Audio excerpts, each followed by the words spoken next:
الحمد لله نحمده ونستعينه ونستغفره ونؤمن به ونتوكل عليه ونعوذ بالله تعالى من شرور أنفسنا ومن سيئات أعمالنا من يهده الله فلا مضل له ومن يضلله فلا هادي له ونشهد أن لا إله إلا الله وحده لا شريك له ونشهد أن سيدنا وسندنا ونبينا ومولانا محمدا عبده ورسوله صلى الله تعالى عليه وعلى آله وأصحابه وبارك وسلم تسليما كثيرا كثيرا أما بعد فأعوذ بالله من الشيطان الرجيم بسم الله الرحمن الرحيم إنا نحن نزلنا الذكر وإنا له لحافظون صدق الله العظيم. قال النبي صلى الله عليه وسلم خيركم من تعلم القرآن وعلمه.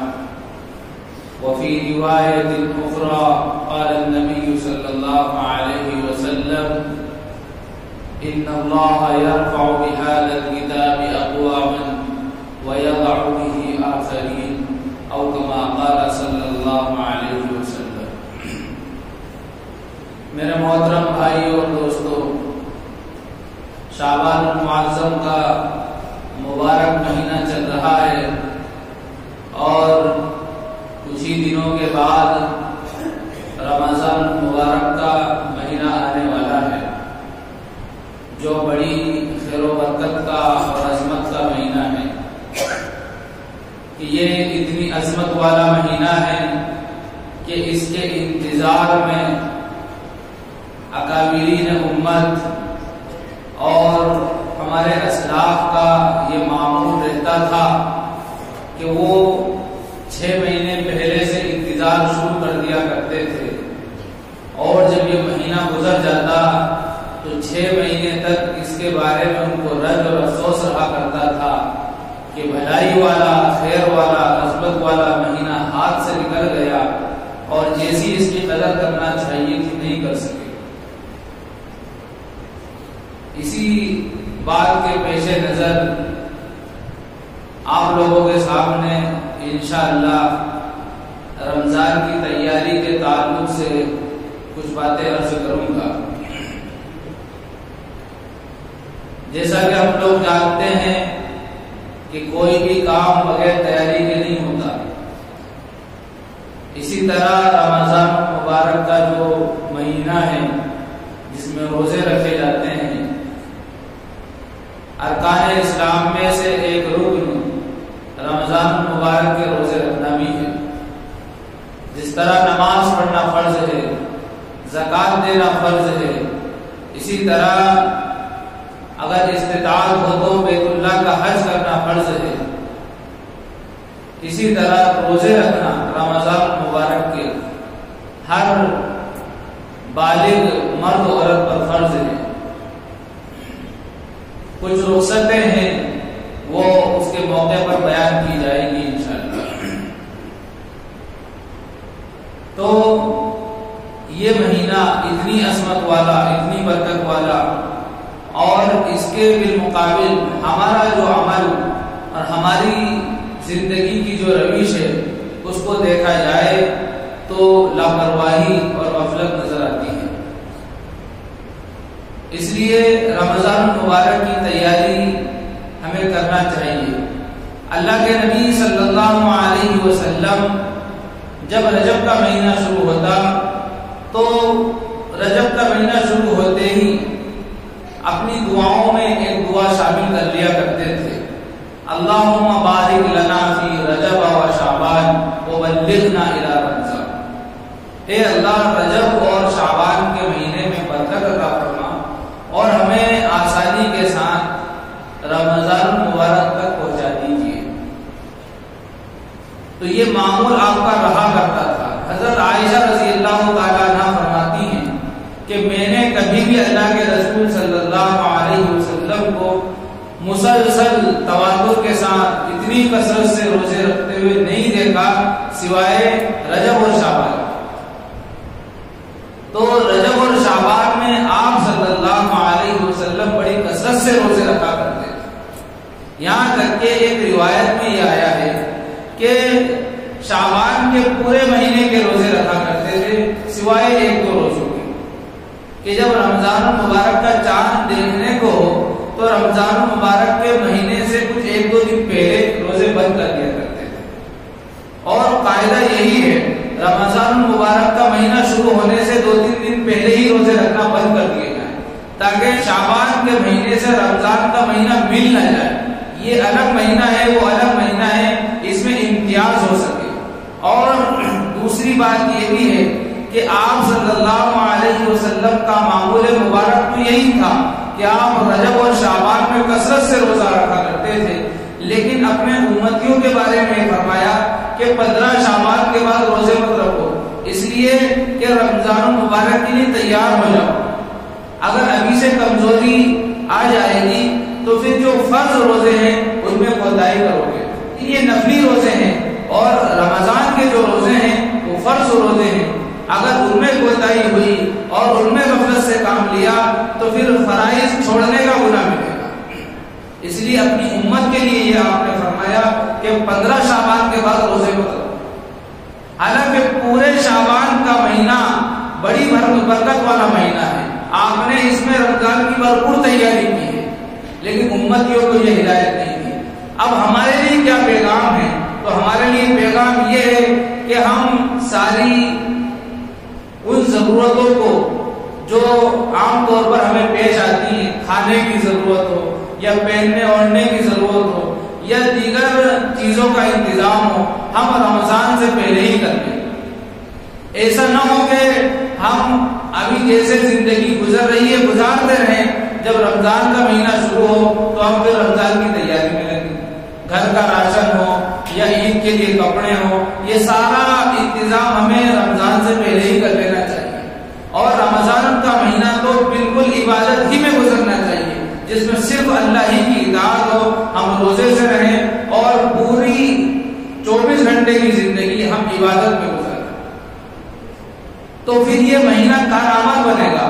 ورنہ جس طرح سے مشاہدے کی نظر سے اگر دیکھیں آپ تو جس طرح کا ماحول ہم دیکھتے ہیں اس طرح سے تو یہ مہینے کا مذاق ہے، اور جب مسلمانوں کے اندر اس مہینے کی عظمت تھی اور مسلمان اس کا ادب و احترام کیا کرتے تھے تو پھر غیروں کی مجال نہیں تھی کہ وہ رمضان کے مہینے میں کھلے عام کوئی چیز کھا سکے یا کھانے پینے کی دکانوں کو کھول سکے۔ یہ ایک معمول تھا، یہ اس وقت تھا جبکہ مسلمان خود رمضان کا ادب کیا کرتے تھے، لیکن اب مسلمانوں کی اکثریت رمضان کے روزے رکھتی ہی نہیں،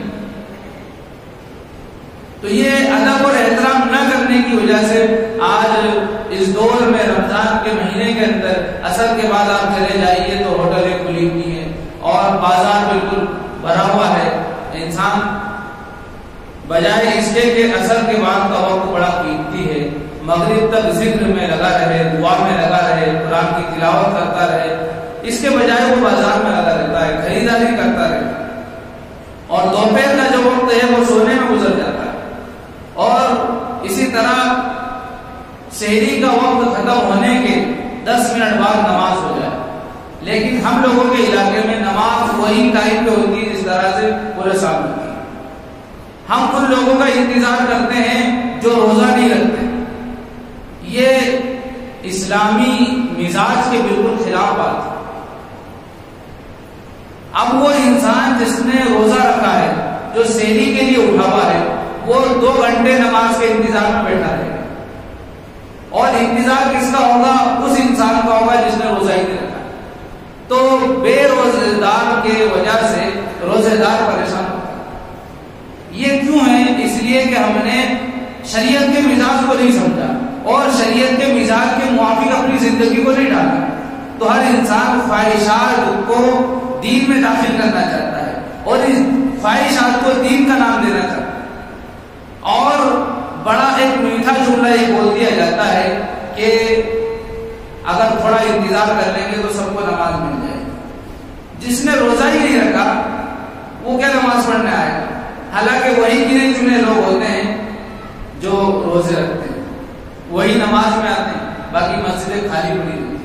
شروع میں تو بڑا شور رہتا ہے، بڑی مسجدیں بھری رہتی ہیں، لیکن ہفتے بھر کے اندر مسجدیں خالی ہو جاتی ہیں۔ تو بھائیو یہ مہینہ جتنی برکت والا ہے کہ نفل کا ثواب فرض کے برابر اور فرض کا ثواب 70 فرائض کے برابر، اتنا بڑا ہوا ہے اس کا ثواب، تو اتنا ہی بڑا وبال بھی ہے، اتنا ہی بڑا گناہ بھی ہے۔ ہمارے حضرت استاد محترم ایک جملہ اس کے بارے میں ارشاد فرمایا کرتے تھے کہ اگر سائیکل سے انسان کا ایکسیڈنٹ ہو تو چوٹ کم آتی ہے، اور اگر موٹر سائیکل سے ہو تو چوٹ زیادہ آتی ہے، اور 4 ویلر سے ہو تو جان کا بھی خطرہ ہے، پتہ نہیں بچے یا نہ بچے۔ تو انسان کو رمضان کی عظمت اگر دل میں رکھتے ہوئے اگر پہلے سے تیاری کر لے تو اس کے تیاری کرنے کا اجر اس کو الگ سے ملتا ہے۔ جب شعبان کا چاند دکھتا تھا تو صحابہ اکرام قرآن ہاتھوں میں لے لیا کرتے تھے، اور ہر ایک دوسرے سے یوں کہا کرتا تھا کہ آج کتنی تاریخ ہے، آج کتنی تاریخ ہے، ابھی رمضان میں کتنے دن بچے ہوئے۔ اتنی شدت سے انتظار کیا کرتے تھے جیسا کہ کوئی بہت بڑی ہستی آنے والی ہے، اتنی شدت سے انتظار کیا کرتے تھے۔ روزانہ یہ معمول تھا، آج بتاؤ بھائی شعبان کی کتنی تاریخ ہے، ابھی کتنے دن رمضان کے بچے ہوئے۔ اگر ہمارے معاشرے میں اگر کسی سے پوچھا جائے تو شاید اللہ ماشاءاللہ کسی کو پتا ہو کہ آج کتنی تاریخ ہے شعبان کی۔ یہ تو پتا ہوگا کہ 14 اپریل سے رمضان شروع ہونے والے، لیکن ابھی یہ پوچھا جائے کہ شعبان کی تاریخ کتنی ہے تو کسی کو نہیں پتا ہوگا۔ کسی کو پتا ہو تو بڑی اچھی بات، دعویٰ بھی نہیں کر رہا ہوں، لیکن عام طور پر یہی ہمارا طرز زندگی ہے کہ دین کے تعلق سے بالکل غفلت، لاپرواہی، اور اسی کی وجہ سے اچھے اعمال کی توفیق نہیں ہوتی۔ جب انسان کے دل میں بھلائی کا جذبہ ہوتا ہے اور خیر کے طرف بڑھنے کی رغبت ہوتی ہے تو پھر اللہ تعالیٰ اس کے لیے راستہ ہموار کر دیتے ہیں۔ آپ دیکھیں کوئی انسان، کسی کو مثال کے طور پر بھوپال کا سفر کرنا ہو اور وہ بھوپال کی ٹرین میں بیٹھتا ہے تو وہ اسٹیشنوں کو دیکھتے ہوئے جاتا ہے کہ اب کون سا اسٹیشن آیا ہے، اب کون سا آیا ہے۔ جیسے جیسے وہ اسٹیشن دیکھتا جاتا ہے اس کی منزل قریب ہوتی رہتی ہے، اس کو اتنا ہی اطمینان ہوتا رہتا ہے۔ اب تھوڑی دیر کے لیے فرض کر لو آپ کہ جانا تھا بھوپال اور بیٹھ گئے اندور کی ٹرین میں، اب اسٹیشن دوسرے نظر آ رہے ہیں تو اس کو بے چینی شروع ہو گئی، اس لیے کہ وہ اسٹیشن نظر نہیں آ رہے ہیں جو اس کی منزل کی طرف لے جائیں، اسٹیشن وہ نظر آ رہے ہیں جو اس کی منزل کی طرف نہیں لے جائیں گے۔ اب بے چینی پیدا ہو گئی، اب پریشانی کا انسان شکار ہو گیا۔ تو ایسے ہی ہماری اگر زندگی کو دیکھیں تو ہمارا یعنی ہر مومن کا یہ طرز عمل ہونا چاہیے کہ ہم آخرت کے مسافر ہیں، ہم جنت کے مسافر ہیں، اور ہمارا رخ صرف جنت کی طرف ہونا چاہیے۔ اگر ہم سفر کر رہے ہیں جنت کا، یعنی اعمال کر رہے ہیں، نمازیں پڑھ رہے ہیں، روزے رکھ رہے ہیں یا دیگر عبادتیں کر رہے ہیں، اور بیچ میں اگر کوئی گناہ ہو جائے یا کوئی غفلت ہو جائے تو ہمیں بے چینی ہو جانا چاہیے کہ یہ تو ہم راستے سے ہٹ چکے ہیں، یہ تو ہماری ٹرین غلط رخ پر جا رہی ہے، تو پھر ہمیں صحیح رخ پر آنے کی فکر ہونا چاہیے۔ اگر یہ فکر نہیں ہے اور غفلت سے ہم کام لے رہے ہیں تو میرے بھائیوں یہ پھر ابتدا کے اعتبار سے تو ہو سکتا ہے کہ تھوڑا اچھا معلوم ہو، لیکن اس کا انتہا بہت خراب ہے، اس کی انتہا بہت خراب ہے۔ اور رمضان المبارک کے اندر کم سے کم ہر مسلمان کو ایک اشرے میں ایک قرآن پورا کر لینا چاہیے، 3 اشروں میں 3 قرآن ہونا چاہیے۔ قرآن کا حق تو یہ ہے کہ ہم مسلسل پڑھتے رہیں۔ آپ نے واقعہ سنا ہوگا، ایک صحابی قرآن کریم کی تلاوت کر رہے تھے، پاس ہی میں ان کا لڑکا یحییٰ لیٹا ہوا تھا، اور آسمان سے چراغوں کی طرح کوئی سائبان سا نیچے کی طرف آیا، تو پاس میں گھوڑا بندھا ہوا تھا، تو گھوڑا بھجکنے لگا تو ان کو ڈر ہوا کہ کہیں ایسا نہ ہو کہ بچہ سو رہا ہے لات مار دے۔ گھوڑا جو بھجک رہا تھا وہ آسمان سے جو سائبان آیا تھا جس میں چراغوں کی طرح کوئی چیز تھی، اس کی وجہ سے بھجک رہا تھا۔ انہوں نے نماز مختصر کی، اور جیسے نماز مختصر کی تو گھوڑے نے بھجکنا بند کر دیا اور جو سائبان تھا وہ اوپر چلا گیا۔ بے چینی ہوئی. صبح کو نبی اکرم صلی اللہ علیہ وسلم کی خدمت میں حاضر ہوئے, پورا واقعہ عرض کیا. نبی اکرم صلی اللہ علیہ وسلم نے فرمایا تم قرآن پڑھ رہے تھے تو یہ قرآن کی برکت کی وجہ سے سکینہ نازل ہو رہی تھی, تمہارے گھر میں خیر و برکت نازل ہو رہی تھی.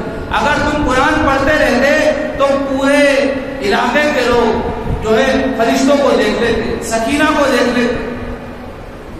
آج ہمارے گھروں میں بے چینی کیوں ہے؟ کسی کے گھر میں جادو کا اثر ہے تو کسی کے گھر میں جنات کا اثر ہے, کسی کے گھر میں بھول چڑیل کا اثر ہے, کسی کے گھر میں خیر و برکت نہیں ہوتی. وجہ کیا ہے کہ قرآن کا جو حق ہے وہ ادا نہیں کرتا. تو صحابہ کرام قرآن پڑھا کرتے تھے تو فرشتے آسمانوں سے نیچے اترتے تھے, سکینہ نیچے نازل ہوتی تھی, وہ اپنی آنکھوں سے دیکھ لیا کرتے تھے. اور ہم نے قرآن سے دوری اختیار کی, قرآن کو پسے پشت ڈالا. تو بھائیوں قرآن کریم کے اندر 16ویں پارے میں اللہ تعالیٰ نے یہ بات ارشاد فرمائی ہے, من اعرض عن ذکری فإن له معیشۃ ضنکا, کہ جو انسان ہمارے ذکر سے مراد قرآن کریم, ہمارے قرآن سے اعراض کرے گا تو ہم سب سے پہلا عذاب اس کو یہ دیں گے کہ دنیا کے اندر اس کی زندگی تنگ کر دیں گے.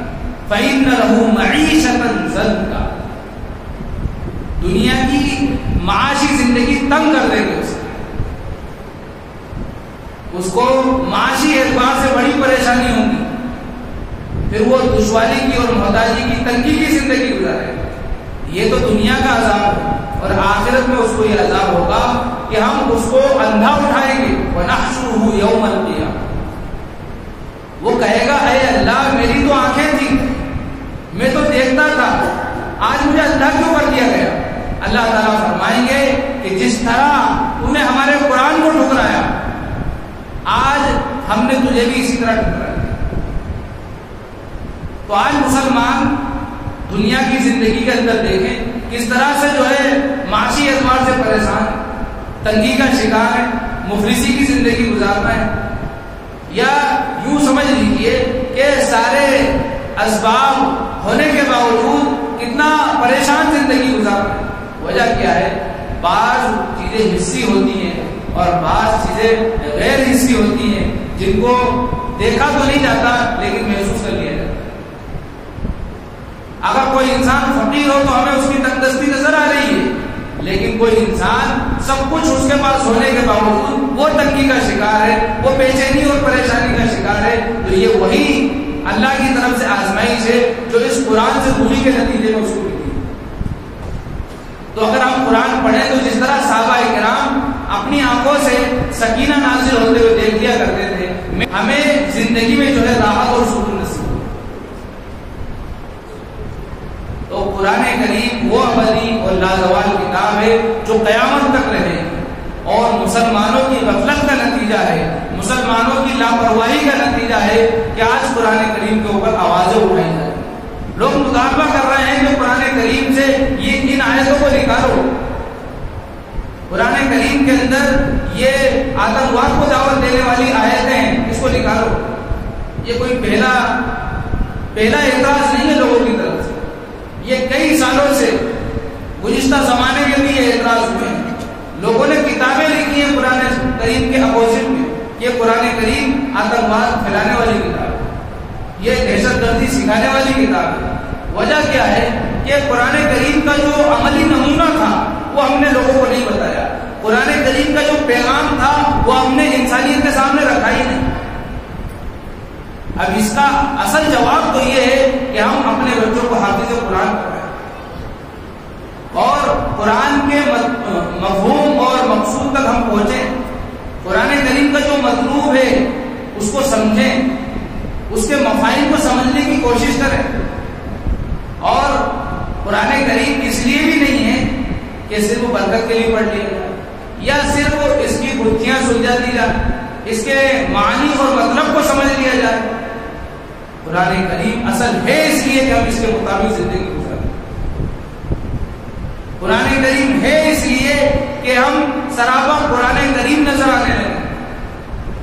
اللہ کے نبی صلی اللہ علیہ وسلم کے بارے میں پوچھا گیا حضرت عائشہ رضی اللہ تعالیٰ عنہ سے کہ آپ کیسے تھے, تو فرمایا کیا قرآن نہیں پڑھتے ہو؟ پورا کا پورا قرآن میرے نبی تھے.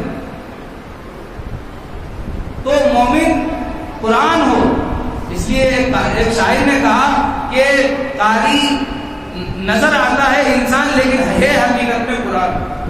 اگر اس کی زندگی عمل سے بھری ہوئی ہو, عمل سے لبریز ہو, اس کی زندگی میں اخلاص ہو, تو قرآن تو وہ کتاب ہے جو تحت الثری سے اٹھا کر اوج ثریا پر پہنچا دیتی ہے.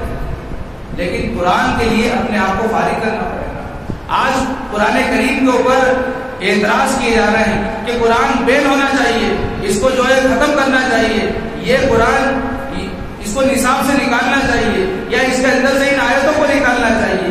یہ صرف اس وجہ سے ہے کہ ہم قرآن کے ساتھ, قرآن کے ماننے کے باوجود قرآن کے ساتھ جو ہے دوگلا پن کر رہے ہیں. اتنے دنوں سے ہم نے قرآن کریم پر بیل لگا رکھی ہے, ہم نے اپنے گھروں میں تاکوں کے اندر سجا کر رکھا ہے, جزدان میں بند کر رکھا ہے, اس کے اوپر دھول جم چکی ہے, گرد جم چکی ہے, ہم اس کو اٹھا کر نہیں دیکھتے. آپ خود اندازہ لگا سکتے ہیں اپنے معاشرے کا. تو جب ہم خود قرآن کے اوپر بیل لگائیں گے تو پھر اللہ تعالیٰ کی لاٹھی میں آواز نہیں ہوتی ہے, اس طرح سے بیل لگوائی جائے گی. اس لیے قرآن کو ہم اپنی زندگی کا مقصد بنائیں, قرآن کریم کو سمجھیں. وہ معزز تھے زمانے میں مسلمان ہو کر, صحابہ کرام اور ہمارے اسلاف وہ معزز تھے, یعنی عزت کی بلندیوں پر تھے, اس لیے کہ قرآن کو انہوں نے اپنا مقصد بنایا تھا. اور مسلمان ہو کر وہ معزز تھے, اور مسلمان کی یہ شان ہے کہ قرآن کو ہمیشہ آگے رکھتا ہے. اور ہم خوار ہوئے یعنی ذلیل ہوئے تاریخ قرآن ہو کر, قرآن کو چھوڑ کر ہم ذلیل ہیں. دیکھ لیجیے آپ پوری دنیا میں نظر اٹھا کر دیکھ لیجیے کہ مسلمانوں کے ساتھ کیا ہو رہا ہے, مسلمانوں کی کیا غربت بنی ہوئی ہے. قرآن کریم کا یہ حق ہے کہ ہم اس کی تلاوت کریں, اس کو سمجھیں. امام احمد بن حنبل رحمۃ اللہ علیہ نے اللہ تعالیٰ سے خواب کے اندر ملاقات کی تو پوچھا, اے اللہ یہ تیرا قرب کس طرح نصیب ہوتا ہے؟ تو اللہ تعالیٰ نے فرمایا کہ میرا قرب قرآن کریم کی تلاوت سے ہوتا ہے. پھر ایک دوسرا سوال کیا کہ اس کو سمجھ کر پڑھیں یا بغیر سمجھے پڑھیں؟ اس لیے کہ جو سمجھ کر پڑھتا ہے وہ تو تیرا قرب حاصل کر لے گا, جو سمجھ کر نہیں پڑھتا وہ کیا کرے گا؟ کہا کہ سمجھ کر پڑھو یا بغیر سمجھے پڑھو, ہر حال میں میرا قرب نصیب ہوگا. قرآن کریم اللہ سے ملانے والی کتاب ہے اور یہ معجزہ ہے. آپ تھوڑی دیر کے لیے سوچیں کہ اگر آپ کہیں جا رہے ہوں اور گھر میں تالا لگا کر جائیں گے تو گھر کی چابی کس کو دے کر جائیں گے؟ کسی چھوٹے سے بچے کے ہاتھ میں نہیں دیں گے, کسی بڑے انسان کے ہاتھ میں چابی دیں گے, وہ آپ کے گھر کا ہو یا پڑوس کا ہو. چھوٹے بچے کے ہاتھ میں چابی نہیں دیں گے. لیکن اللہ تعالیٰ نے قرآن کریم کو چھوٹے چھوٹے بچوں کے سینوں میں محفوظ کر دیا. اللہ تعالیٰ نے قرآن کریم کو نازل کیا ہے اور اس کی حفاظت کی ذمہ داری بھی دی ہے, اور اس کی حفاظت کے لیے اللہ تعالیٰ نے انسانوں کے سینوں کو چنا, اور چھوٹے چھوٹے بچوں کے سینوں میں قرآن کریم محفوظ ہے. اور اللہ تعالیٰ نے یہ قرآن کریم کس طرح یاد رہے. انسان کوئی بات کی بھول جاتا ہے, کوئی وعدہ کیا بھول جاتا ہے, لیکن قرآن کریم انسان یاد کر لیتا ہے اور اس پر عمل کرتا رہے, اس کو پابندی سے پڑھتا رہے, اس کی تلاوت کرتا رہے, اس کو بھولتا نہیں. تو اس کی حفاظت کے لیے اللہ تعالیٰ نے رمضان المبارک کا مہینہ رکھا کہ اس مہینے کے اندر قرآن کا دور ہوتا رہے تاکہ بھولنے والا انسان اس مہینے کی برکت سے یاد کرے. تو قرآن کریم اللہ نے نازل فرمایا ہے اور اس کی حفاظت کی ذمہ داری لی ہے, اور اس کی حفاظت کے لیے انسانوں کے سینوں کو چنا ہے. اور یہ انسان کس طرح قرآن کو یاد رکھیں, اس کے لیے رمضان کا مہینہ عطا فرمایا ہے, اور رمضان کے مہینے میں تراویح والا عمل عطا فرمایا ہے تاکہ قرآن کریم تراویح کے اندر سنائے اور یاد رکھیں. یاد کرنے کا ایک ذریعہ ہے یہ تراویح. تو اگر ہم تراویح پڑھ رہے ہیں تو قرآن کو محفوظ رکھنے کا ذریعہ بن رہے ہیں. اگر ہم تراویح پڑھ رہے ہیں تو قرآن کریم کی حفاظت کا ذریعہ بن رہے ہیں, قرآن کی حفاظت کے معاون بن رہے ہیں. ہم معمولی نہ سمجھیں اپنے آپ کو, لیکن آج اس دور میں انسان کوئی 4 دن میں, کوئی 10 دن میں, کوئی 6 دن میں قرآن پڑھ لیتا ہے, پھر پورے مہینے بھر جو ہے منہ کر کے نہیں دیکھتا. یہ قرآن کریم کے ساتھ بھی مذاق ہے اور تراویح کے ساتھ بھی مذاق ہے. جہاں قرآن کریم کریم 10 دن میں سنایا جاتا ہے، آپ وہاں جا کر دیکھ لیجیے قرآن کے ساتھ کیا حال ہو رہا ہے۔ پڑھنے والے کو ہی پتہ نہیں رہتا ہے کہ کیا پڑھ رہا ہے، تو سننے والے کو جو نہ حافظ ہے نہ عالم ہے اس کو کیا سمجھ میں آئے؟ قرآن کریم کی آیت جس میں اللہ تعالیٰ نے یہ بیان فرمایا کہ قرآن کریم ہم نے ہدایت کے لیے نازل فرمایا ہے۔ شہر رمضان الذی انزل فیہ القرآن ھدی للناس وبینات من الھدی والفرقان، کہ ہم نے قرآن ہدایت کے لیے نازل فرمایا ہے، اور یہ ایمان والوں کا لفظ استعمال نہیں کیا، ھدی للناس تمام انسانوں کے لیے ہدایت کے لیے نازل فرمایا ہے۔ لیکن ہم دیکھتے ہیں بچپن سے لے کر بوڑھے ہو گئے قرآن سنتے سنتے ابھی تک ہدایت نہیں ملی۔ کیوں نہیں ملی؟ ایک سمجھنے کی بات ہے، کب سے قرآن سن رہے ہیں لیکن ہدایت نہیں ملی، حالانکہ قرآن تو غیروں کو بھی ہدایت کے لیے آیا ہے۔ اگر غیر انسان بھی اس کو، غیر مسلمان بھی قرآن کریم کو سنے گا تو اس کو ہدایت مل جائے گی۔ کیوں؟ اللہ نے نازل فرمایا ہے ہدایت کے لیے، لیکن مسلمان کو ہدایت نہیں مل رہی، کیا غیروں کو ہدایت ملے؟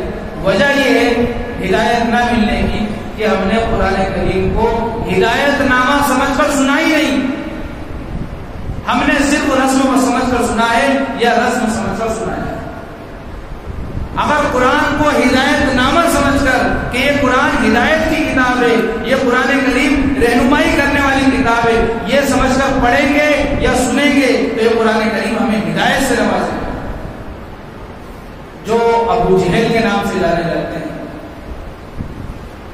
کہ وہ روک لگاتے تھے قرآن کریم کی، ابو جہل ہو یا دیگر دشمن اسلام ہو، وہ قرآن کریم سننے سے روکا کرتے تھے، لیکن دوسرے لوگ سنا کرتے تھے۔ تو جنہوں نے قرآن سنا وہ قرآن ہی کے ہو کر رہے ہیں۔ حضرت عمر رضی اللہ تعالیٰ عنہ اپنی بہن اور اپنے بہنوئی کو مارنے کے لیے نکلے تھے، اس لیے کہ انہوں نے اسلام قبول کر لیا تھا، لیکن جب گئے اور قرآن سنا تو قرآن پر ایمان لے آئے، اللہ پر اس کے نبی پر ایمان لے آئے، ہمیشہ کے لیے جو ہے مسلمان ہو گئے۔ تو قرآن کی کچھ آیتیں سنی، اسلام قبول کر لیا۔ کیوں؟ انہوں نے سنا تھا اس کو ہدایت نامہ سمجھ کر کہ آخر میں بھی تو دیکھوں گا اس قرآن میں ہے کیا، یہ سمجھ کر انہوں نے قرآن سنا تھا۔ اور ہم اس لیے نہیں سنتے، ہم اس لیے سنتے ہیں کب بھی اس رکعت کو کب مسجد سے بھاگے۔ اس لیے میرے بھائیو ہم اپنا وقت نکالتے ہیں اور وقت نکال کر ہم مسجد میں آتے ہیں، اپنے کام کو آگے پیچھے کرتے ہیں، دن بھر کی بھوک پیاس کو برداشت کرتے ہیں، تو تھوڑا سا نماز کے اندر جو ہے اطمینان سے کھڑے ہو، تھوڑا ہم اپنے نفس کو دبا دیں کہ نہیں جب آئے ہیں تو صحیح سے پڑھ کے جائیں گے، شیطان کو پسے پشت ڈال دیں۔ ایک دھوکہ یہ ہوتا ہے کہ ہم نے سن رکھا ہوتا ہے کہ شیطان کو باندھ دیا جاتا ہے، بالکل صحیح بات ہے، رمضان کے مہینے میں شیطانوں کو باندھ دیا جاتا ہے، لیکن سارے شیطانوں کو نہیں باندھا جاتا، جو سرکش ہوتے ہیں انہیں کو باندھا جاتا ہے، اور جو اس طرح کے عام شیطان ہیں ان کو نہیں باندھا جاتا ہے۔ اس لیے اس غلط فہمی میں نہ رہیں کہ شیطان تو بدا ہوا ہے، اب ہمارا کوئی کچھ نہیں بگاڑ سکتا، ہمیں اس کے باوجود بھی بچنے کی کوشش کرنا ہے۔ سب سے بڑا شیطان تو انسان کا نفس ہے،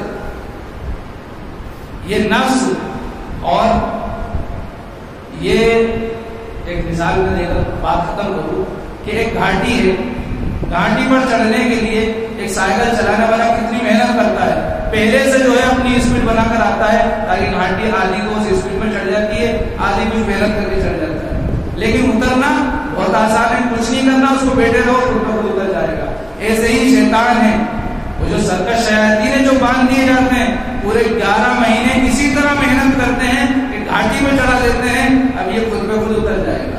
اتنی محنت کرتے ہیں گناہ کروانے پر اور خواہشات میں الجھانے پر کہ انسان رمضان کے مہینے میں بھی خواہشات سے بچتا نہیں ہے، گناہوں سے بچتا نہیں ہے۔ اس لیے آج ہی سے ہم رمضان کی تیاری کریں۔